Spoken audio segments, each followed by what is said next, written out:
ফের করোনা নিয়ে উদ্বেগ। ইতিমধ্যেই করোনার নতুন ভ্যারিয়েন্ট যা একেবারে কার্যত উদ্বেগ বাড়াচ্ছে। তবে কি ফের লকডাউন, ফের স্মৃতি উস্কে দিচ্ছে সেই মহামারী? কিন্তু গোটা দেশে করোনার এই মুহূর্তে সামগ্রিক চিত্রটা ঠিক কি? পাশাপাশি পশ্চিমবঙ্গে কি অবস্থা, দেখুন বিস্তারিত প্রতিবেদনে। ফের করোনা নিয়ে উদ্বেগ, স্মৃতি উস্কে দিচ্ছে মহামারী। ফের কি তবে লকডাউন?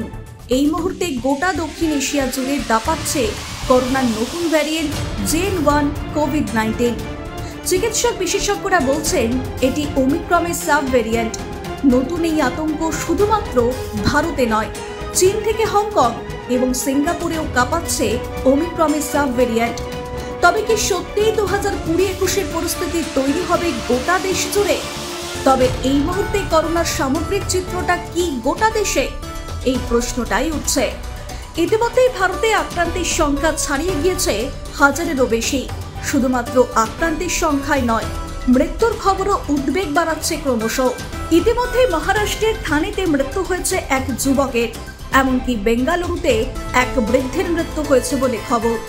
এখনো পর্যন্ত পরিসংখ্যান বলছে কর্ণাটকে আক্রান্তের সংখ্যা 50 ছুঁই।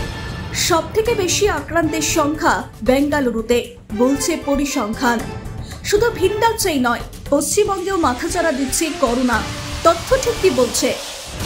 জানা যাচ্ছে পশ্চিমবঙ্গে সক্রিয়ভাবে করোনা আক্রান্তের সংখ্যা 17 জন, অর্থাৎ সতর্ক থাকার কথা বলছেন চিকিৎসকেরা। অন্যদিকে করোনা ফের মাথাচাড়া দিতেই কেরালা এবং অন্ধ্রপ্রদেশে সতর্কতা জারি করা হয়েছে। সরকারের তরফে মাস্কের ব্যবহার বাধ্যতামূলক করা হয়েছে বলে খবর। এই সমস্ত রাজ্যে ক্রমাগত সতর্কতা বাড়ানো হচ্ছে। সতর্কতার বার্তা দিয়েছে কর্ণাটক সরকারও। ফের 2020-21 পরিস্থিতির কথা মাথায় রেখে মাস্ক, স্যানিটাইজার ব্যবহারের কথা বলছে সরকারের তরফে। প্রশাসনের তরফে একগুচ্ছ নিয়ম দেওয়া হয়েছে। এদিকে নতুনভাবে করোনার মাথাচাড়া দেওয়ার পিছনে দুটি সাব ভ্যারিয়েন্ট রয়েছে বলে খবর, NB181 এবং LF7। এইসব ভ্যারিয়েন্টের সংক্রমণ বেশি হলে তার মৃত্যুর হার বাড়বে না বলে আশ্বস্ত করছেন চিকিৎসকরা। এই সংক্রমণের উপসর্গগুলো ঠিক কি বলছে চিকিৎসা শাস্ত্র? চিকিৎসকরা জানাচ্ছেন গলা ব্যথা, সর্দি, কাশি, বমি ভাব, মাথা যন্ত্রণা, ক্লান্তি, দুর্বলতা, এই সমস্ত উপসর্গগুলি দেখা দিলেই সচেতনতার কথা বলছেন বিশেষজ্ঞরা। এক্ষেত্রে যাদের প্রতিষেধকমূলক ডোজ নিতে বাকি রয়েছে সেগুলিও সম্পূর্ণ করার কথা বলছে চিকিৎসক মহল।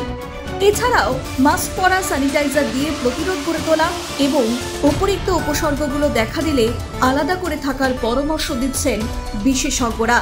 তবে এই মুহূর্তে খুব একটা আতঙ্ক নয়, বরং সতর্ক থাকার বার্তা দিচ্ছে চিকিৎসক মহল। ব্যুরো রিপোর্ট, নিউজ বর্তমান।